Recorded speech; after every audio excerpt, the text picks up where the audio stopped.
8 minutes.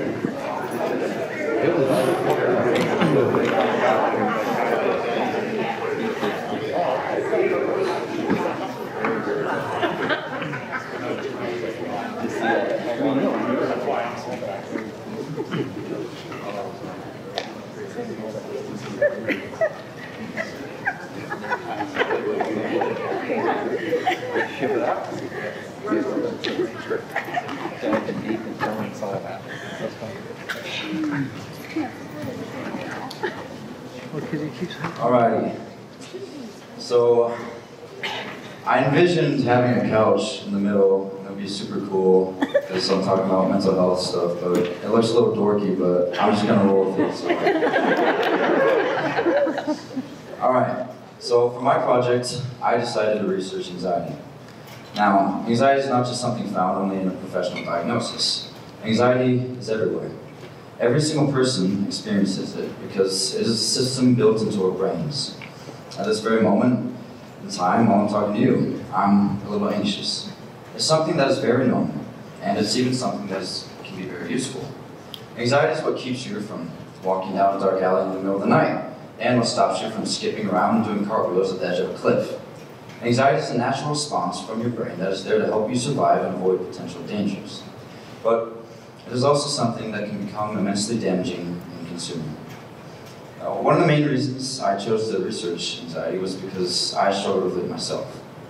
I never used to be an anxious person, but when I got into high school, all that changed. It began with pretty typical worries that pretty much everyone has when they enter high school. What do people think about me? Am I lame? Am I childish? Am I smart enough? Am I strong enough? Am I good looking? Do people like me? And a lot of my nervousness waxed and waned due to the environment I was in at the time. For example, at the beginning of my freshman year, I would hide in a stall during lunch because I was worried that people wouldn't like me because I didn't have anyone to sit with. Then as time went on, and I found a friend group and got used to the flow of high school, I was not as nervous. But on the whole, it progressively grew until my junior year, where it got to the point where I was starting to experience panic attacks. And once it got to that level, that was actually when I realized that, oh shoot, maybe I have anxiety, because beforehand, it didn't even register in my head that I was an anxious person. It never registered for me because outside of school, I was very calm. I didn't really stress or get worked up about much of anything. And if I were to tell a lot of the people that I know that I was having panic attacks my junior year and hiding in the stall during lunch, they wouldn't believe me. So, once I realized that I had anxiety, I made it my #1 goal to get rid of it. I spent a lot of my time researching my thoughts and behaviors, and within only a week after having panic attacks, I figured out a way to calm myself down and break through my anxious thoughts. Now, that wasn't a full solution, I just figured out how to cope. I still got anxious, I just knew how to calm myself down. So, the reason I chose to talk about anxiety today is because it's something that everyone deals with to some degree. It's literally built into our brains. And I've experienced high levels of anxiety myself, and I've also figured out how to overcome it. So I want to share the lessons I've learned and break anxiety apart so that anyone that listens might be able to overcome their anxiety too. Now, before I start, I'm going to preface it by saying that each person's experience with anxiety can be very different. The world is a complicated place, and so is the brain. There are many, many factors that dictate how extreme people's anxiety can become, how well they can calm themselves down, and what triggers anxiety in the first place. It is an extremely relative field. It's not one of those things where, if you want C, you just plug in A and B. And even modern scientists only have a small picture of what is truly happening. There are still so many unknowns, and that is the reason mental health is such a hard topic to approach in the first place. Yet, although it is very relative and very complex, there are still simple patterns that anxiety follows at its core. Now, anxiety might manifest itself very differently depending on the person, but the pattern that it follows will not change. So what I mean by this is that in math, to solve an equation, there's always a certain order of operations that you need to follow. For example, a very basic one, PEMDAS, PEMDAS. Please excuse my dear Aunt Sally. Parentheses, exponents, multiplication, division, addition, and subtraction. PEMDAS would be the pattern. What is inside the equation is a relative part. So let's say person A has basic addition, while person B has to deal with complex exponential equations with roots and negative exponents and all that mess. If they both follow the order of operations, they will both get a correct answer. Yet person B has a lot more work to do and roadblocks to overcome in comparison to person A. That is also how anxiety works. It follows a basic pattern, like pen does, and if you do the opposite of that pattern, you will be able to solve the problem, the equation of anxiety. But there's a lot of relativity. Each individual will experience different levels of complexity within their equation due to the fact that everyone is wired differently and has different experiences and perspectives. So, what is anxiety? I think that is a good place to begin. This was the first part of my project, to break down anxiety, because anxiety can be very chaotic, overwhelming, and confusing. You can feel like you're in the middle of the ocean, getting battered down and spun around in every direction by violent waves. So by breaking it apart into simple, understandable patterns, it takes you out of that ocean and onto dry ground where you can assess and understand what's going on. So to explain how anxiety works, I want to tell a story about my brother Joseph. There. Stand. Thank you.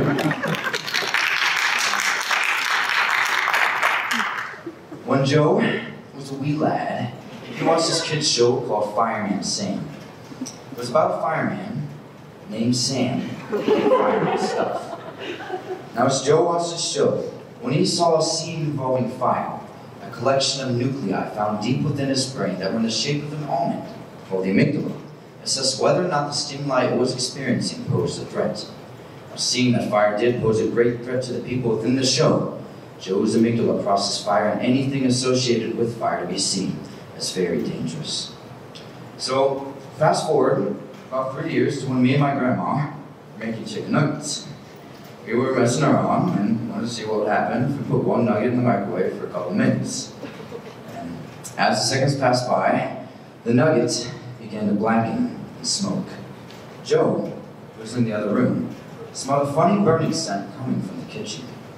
This stimuli was sent to his amygdala so that it could process whether or not it was a threat. Joe's amygdala, that had been conditioned to process anything that was associated with fire to mean its complete and utter doom, started to alert his brain. Joe's central nervous system began being flooded with adrenaline and cortisol. Adrenaline increased his heart rate, elevated his blood pressure, and boosted his energy levels.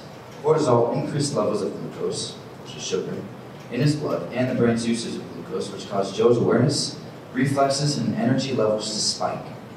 Joe had entered survival mode. Joe cautiously peeked his head into the kitchen in order to gather more information about the potential threat.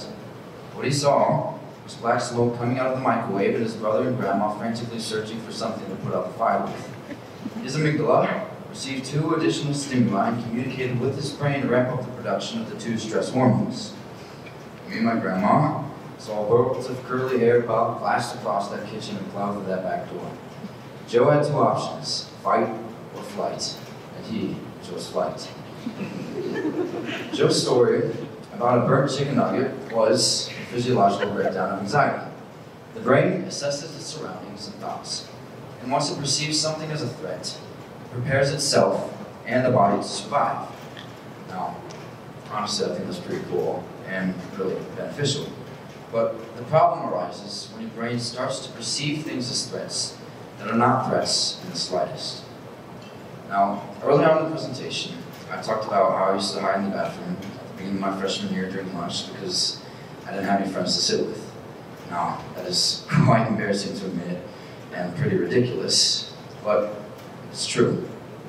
Anxiety causes people to do quite irrational things. And when I was a freshman, I put so much weight on what people thought about me. You see, the world is an astronomically complex place, and because it is so complicated, there's no way our small little brains can process everything at once, and so we get trapped in little bubbles. It's sort of like our vision. We can see the little bit of what is in front of us, but we can't see the entire span of our universe all at once.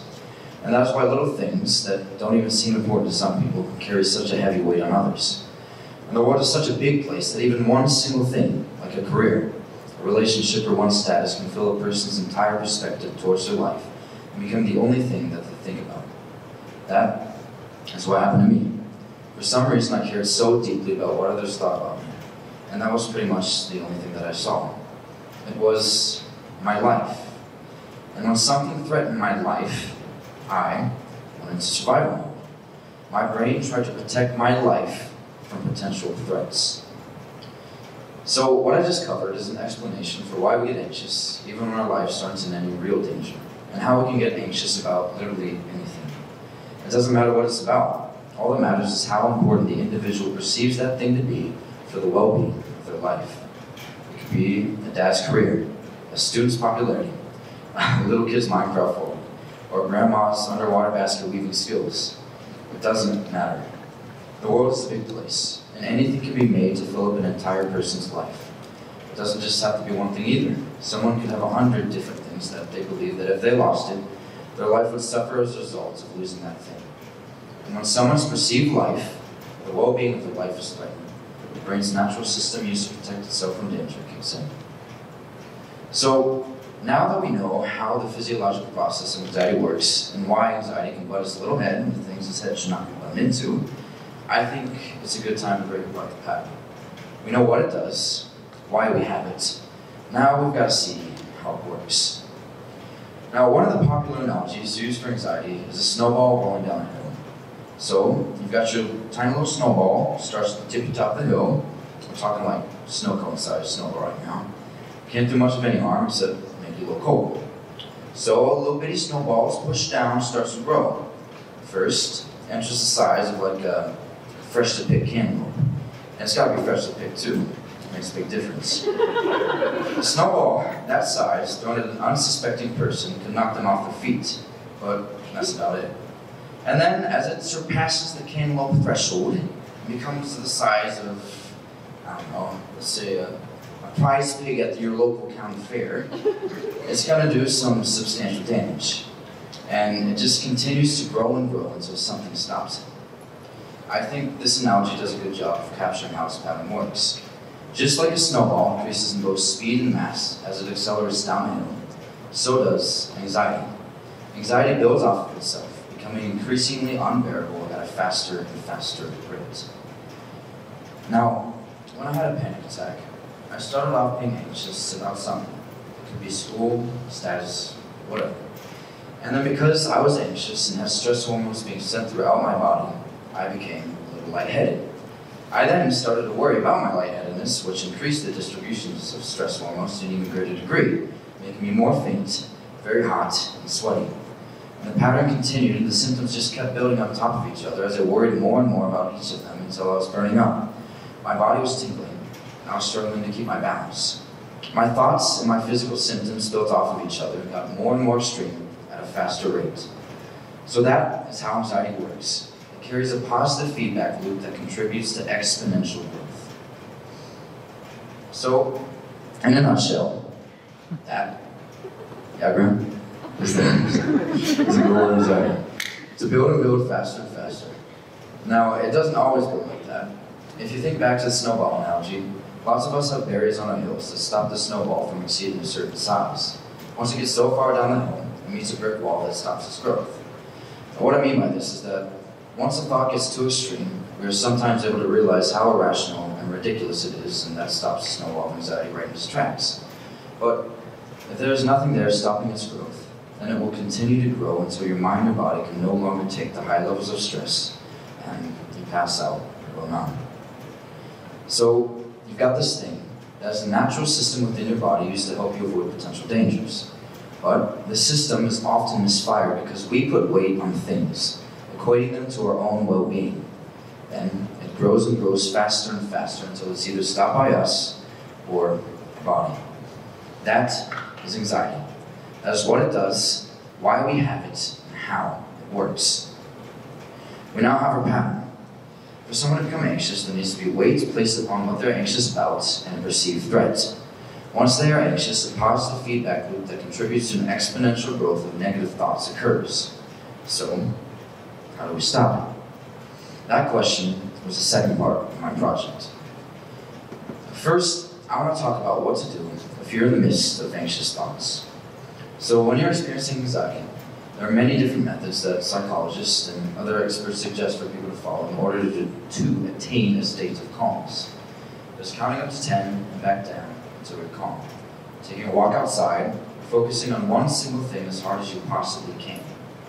Another method that I found while researching, which I think is very cool, is meditating And during meditation, you smell a certain fragrance like lavender. And then you carry around that fragrance to use if you become anxious, because the scent is connected to the calm state you were in during meditation. It helps bring you back to that state of calmness. All these methods that I just discussed are centered around disassociation.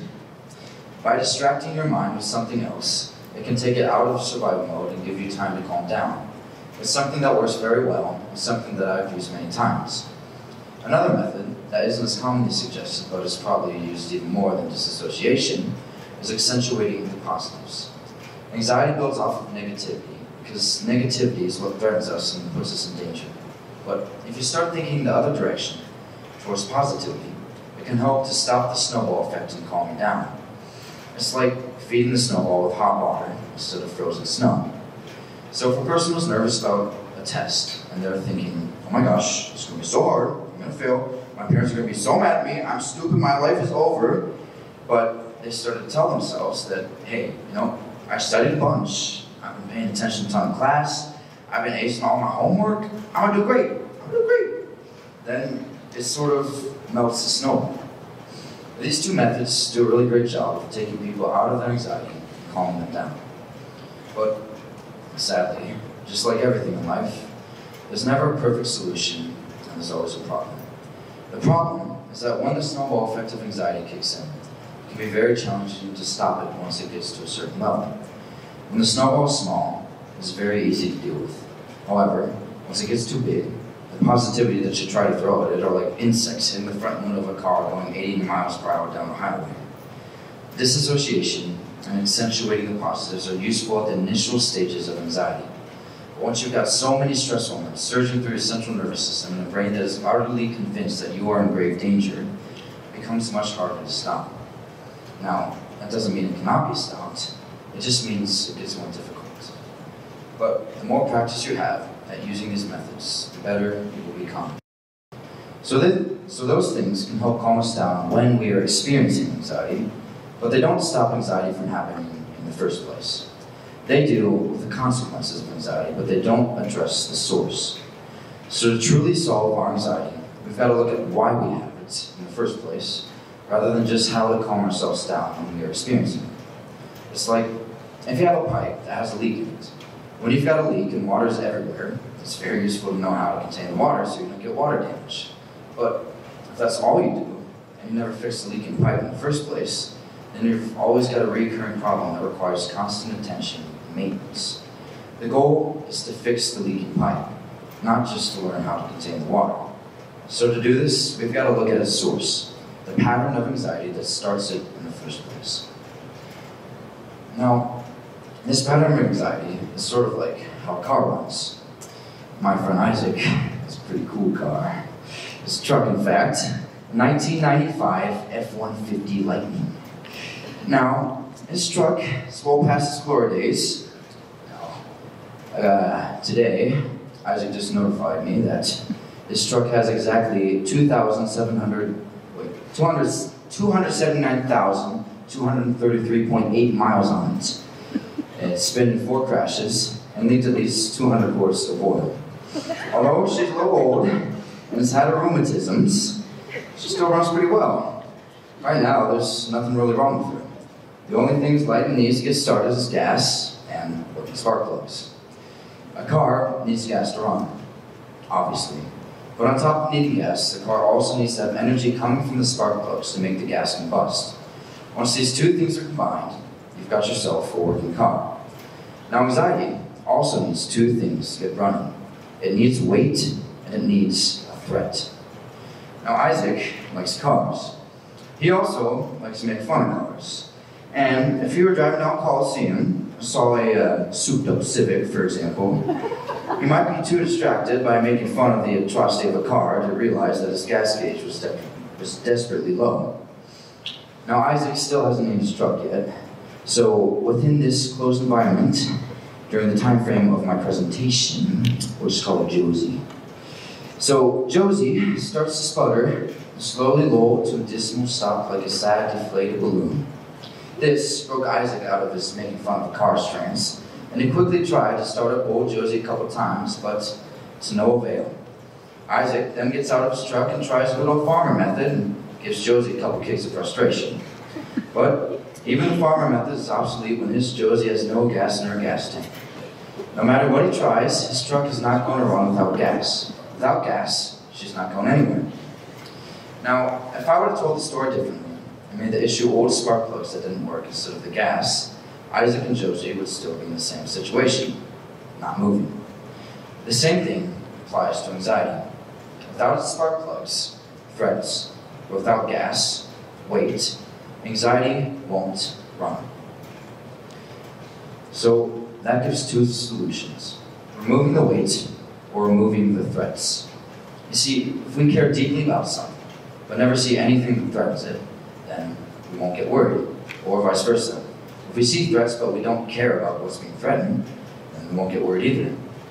So to solve anxiety, we can remove the weight, which is our perception towards something. Which is our perception towards how something is essential to the well-being of our life, or we could remove the threats. Now, that's a lot easier said than done. Removing threats is no easy task because honestly, anything can be spun a certain way to make it seem like a threat. And when you care deeply about something, you're more likely to look for anything that threatens it in the first place. And removing the weights is no walk in the park either. Now, for some things, it definitely can be easy. We all have our worries that when we really think about them, it's like, okay, this is not important, or okay, this thing is not an actual threat in the slightest. But for some things, like a career, someone's been pursuing for 3/4 of their life. How can you begin to tell that person that the career that they've invested so much of themselves into doesn't matter? Or how can you tell a wife whose husband has cheated on her that the fact that her husband cheated isn't a big deal? There's no threat to the relationship whatsoever. This is where things get complicated and very relative for each person. Now, the order of the operations, the pattern, will work. I can guarantee you that. Remove the weight or remove the threat, and you remove anxiety. But to get to a place where you can healthily remove the weights or remove the threats that isn't self-delusion or just not caring about anything, it can be a long personal journey. It could take years, or it could take weeks, or it could take a single day and not be much of a journey at all. I don't know. It all depends on how complex the equation you are working with is. Can you beat the thing that's been filling your mind with stress, maybe for your entire life? Yes, but it's not going to be easy. It's going to take patience with yourself and with others. It'll take discipline. It'll take long, hard, critical thinking. It'll take hard work. And with the help of God, you can take on anything. And I know that sounds cliche, but it's true. So, dealing with anxiety can be a journey, or it can be a walk in the park. It all depends on why you place weight on things and why you see threats. And those two questions do not always have a simple answer. Worlds of complexity can be hidden within those two questions. Person A might have basic addition, while person B has a nightmare equation. But if you work to answer those two questions and know how to deal with anxiety when it creeps up on you, because it will, then you're set. You've got all the materials you need to complete your journey. And that was the goal of my project, to solve the pattern of anxiety, so that people won't just have to cope, but will be able to conquer it. Thank you.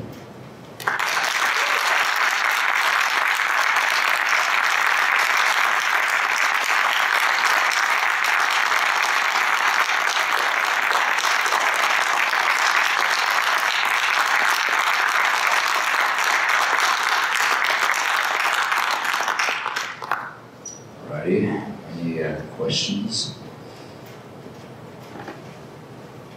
Yes? Do you consider your participation in drama to be something that triggered your anxiety or helped you overcome it? I think it's interesting that you get up on stage when you're a person who's struggling with anxiety.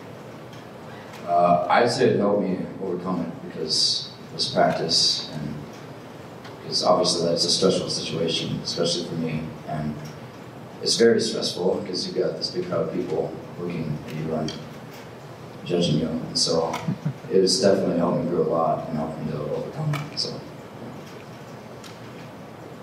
any more questions? Alrighty. Oh, Ms. Oakes. So Caleb, do you find that you can recognize anxiety in others around you? Yeah. Do you feel that's been heightened because of your awareness of your own self and some of the things that you've studied now as a result? Yeah, I'd say so. I mean, it's not too hidden either. I mean, it's usually pretty obvious when someone's anxious and more closed off and stuttering and things like that. You know. Yeah. Alrighty. You mentioned that it took you a few days and then you got a system. What worked for you? Well, I recognize, because I had the spiral of thoughts, and it got to a level where I was like, oh my gosh, this is gonna ruin my life, and I can't even go outside, and I'm just gonna be a disappointment, and like, it just like, the thoughts get so extreme, and then at that point I was like, wait a second, what's going on here? Like, okay, hold on. And then I recognized that, okay, this is just building up and building up. And I saw that all of those thoughts I was experiencing weren't truths in the slightest, they're all just lies. And so when I saw that they were lies, I just kept telling myself that. So when I got anxious, I was like, this is lying, this is a lie, this is not happening, and I'm okay. And that's what helped me when I was experiencing it, so yeah.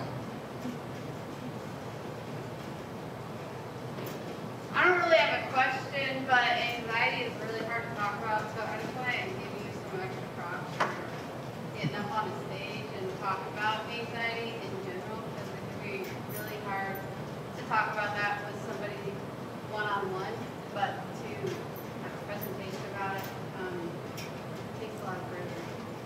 Yeah, absolutely.